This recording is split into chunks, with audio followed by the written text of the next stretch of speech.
Gente, eu estou aqui hoje para falar de um tema que não diz respeito somente a missões, mas a pessoas que estão em diferentes contextos, vivendo a mesma experiência que é morar só. 6 coisas que eu precisei ajustar para que a minha experiência morando sozinha me ajudasse a desenvolver minha vida de forma intencional. Eu venho de uma cultura nordestina, brasileira, sul-americana, em que as pessoas demoram muito a sair da casa de seus pais. E essa experiência tem muito a oferecer para o nosso desenvolvimento. Porém, se não houver cuidado, essa pessoa vai entrar no mais profundo abismo de todos os seus vícios. E quando eu digo vícios, eu não estou me referindo somente a alucinógenos, químicos, né? Eu estou me referindo a todo tipo de prática que corrompe o desenvolvimento do ser humano. Então, primeiro ponto é a disciplina. Agora, nós somos responsáveis por nós mesmos, né? Eu lembro da sensação de acordar e não ter ninguém para falar sobre o horário, ir dormir, não ter ninguém para falar sobre o horário, comer o doce antes do almoço e não ter ninguém para falar sobre isso. Foi algo bom, só que depois de um tempo eu comecei a perceber que eu estava me fazendo muito mal. Quando eu me vi dentro de uma casa em que agora a casa teria o meu estilo e que a pessoa adulta que colocaria as regras ali era eu percebi que eu precisava de disciplina para que tudo corresse bem, porque agora a culpa não era mais de ninguém, agora não tinha mais uma outra pessoa interferindo, agora o desempenho era totalmente meu. E a vida estava me dando a oportunidade de evidenciar isso da forma como eu acredito ser o melhor, ou evidenciar isso para me mostrar o quanto as minhas escolhas eram erradas. Dentro da experiência de morar só, se não criarmos uma rotina de cultivar bons hábitos, de fazer o que é certo, ter cuidado com o tempo de tela, internet, né, de rede social, investir nos estudos, no trabalho, cuidar da limpeza de casa, cuidar de si. Se nós não estabelecermos isso, não vai ter absolutamente ninguém para chamar a nossa atenção.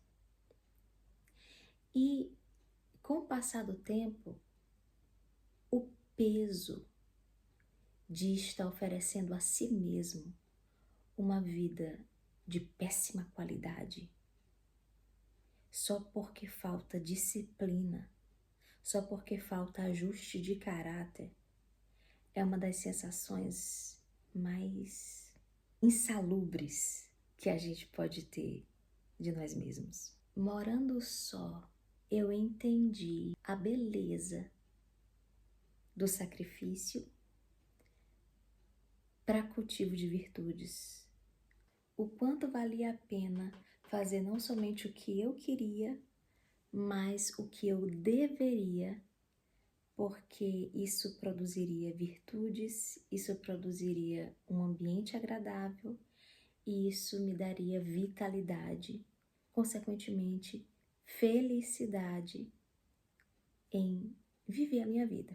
Então, eu comecei a gostar da necessidade de ter horário para acordar, horário para dormir, um cardápio para cumprir de alimentação, esporte para fazer, manter a casa em ordem, limpa e bela, onde eu pudesse descansar os meus olhos em um lugar e ter paz com o que eu estou olhando e poder apreciar isso e me sentir bem e aconchegada nesse ambiente. Afinal de contas, esse ambiente é meu e esse ambiente me lembra quem eu sou, esse ambiente fala sobre o meu desempenho e os meus interesses. Também é importante lembrar que para quem é cristão e que vive as doutrinas bíblicas, morar só pode ser um benefício absurdo de você ter ali seu próprio tempo com Deus. Pode orar na sala, orar no quarto,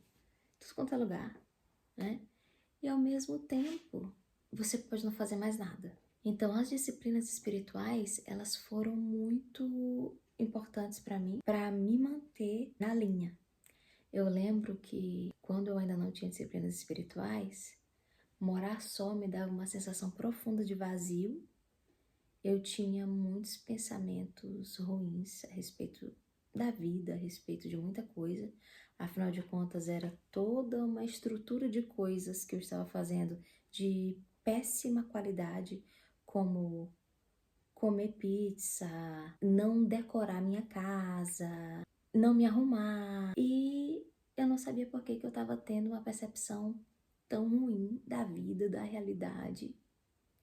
Até que eu comecei a ver o quanto os meus pensamentos, depois de morar só, haviam mudado em relação aos pensamentos que eu tinha quando eu morava com a minha família. E quando eu tinha uma rotina baseada na vida que eu tinha recebido dos meus pais. E eu comecei, então, a ouvir pregação todos os dias. Eu ouvia muitas pregações. Gente, da hora que eu acordava até a hora de dormir, se eu não estivesse fazendo alguma coisa que eu precisasse do meu celular, eu estava ouvindo pregações, às vezes a mesma pregação, 3 vezes. E à medida que eu fui me ocupando de me concentrar em ouvir pregações, eu fui lavando a minha alma, os meus pensamentos, né? Como o apóstolo Pedro fala, que a palavra de Deus, ela nos lava, né? E eu comecei a ser lavada pela palavra. Pregações que tinham a ver com o que eu estava vivendo, né? Então eu buscava pregações sobre organização, sobre vencer seus limites, sobre ter disciplina para agradar a Deus.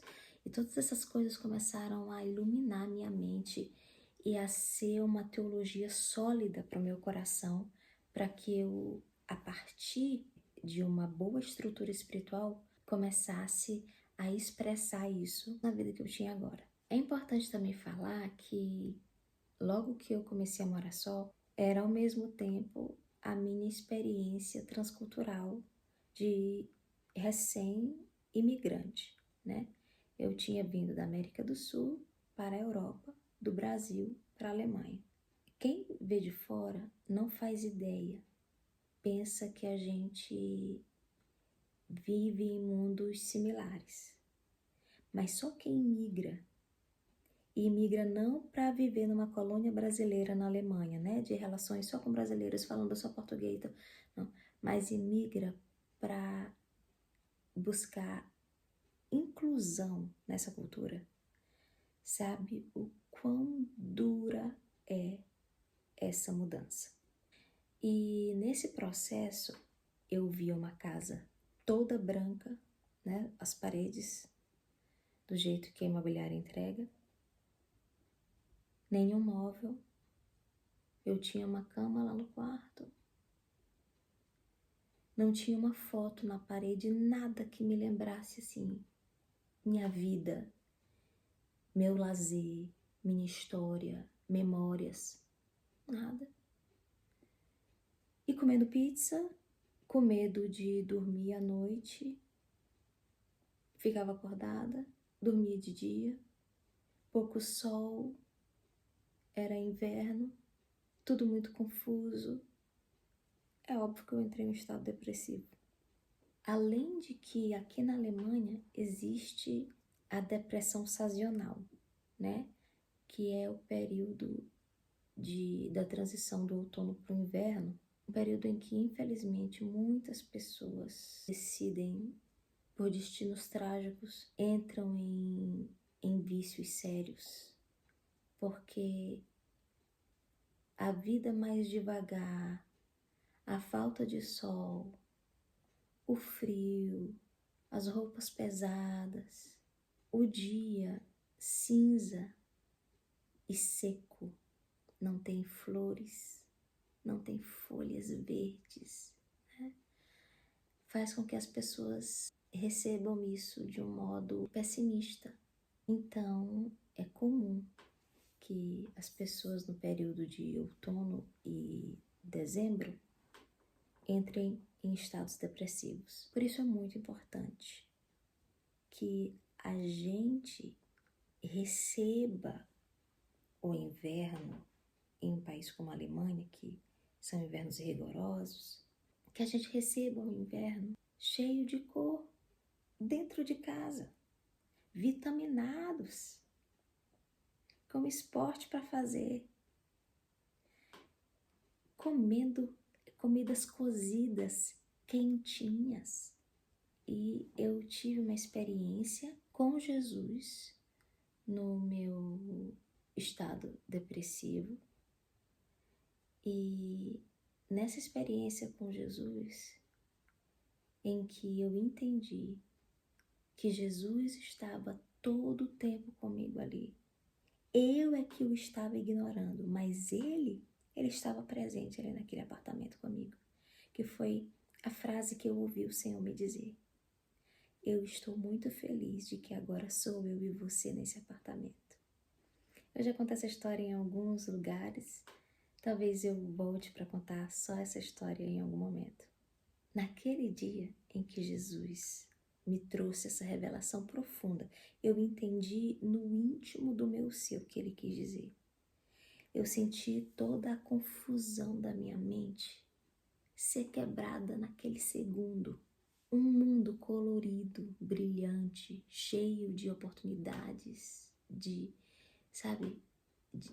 boas coisas se abriu para mim. E naquele momento, eu tomei a primeira atitude de tomar um banho. Eu vesti uma roupa que eu posso considerar decente no sentido de coisas que eu jamais usaria em sã consciência. Eu estava usando um casaco desbotado que uma pessoa tinha me emprestado num dia que eu tinha esquecido um casaco e eu estava com aquilo no meu corpo. E naquela hora eu coloquei uma roupa minha de dentro do guarda-roupa. Uma roupa com cor, uma roupa harmoniosa. Penteei meu cabelo, fui à cozinha, fiz uma sopa quente e coloquei 2 pratos na mesa. Servi a mesa de forma que eu aprendi na casa de minha mãe, para 2 pessoas, para mim e para Jesus que estava comigo naquele apartamento. E naquele dia eu pedi perdão a Jesus. Eu senti, sabe, aquele constrangimento de ter passado todo aquele tempo perdido em pessimismo, quando na verdade Deus estava me dando na vida uma chance de iniciar uma vida nova com a minha cara.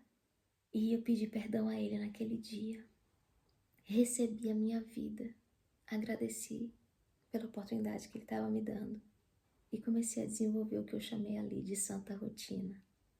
Todos os dias um horário para acordar, ler a Bíblia, ler boas coisas, ouvir canções agradáveis, sentir o cheirinho do café, fazer comida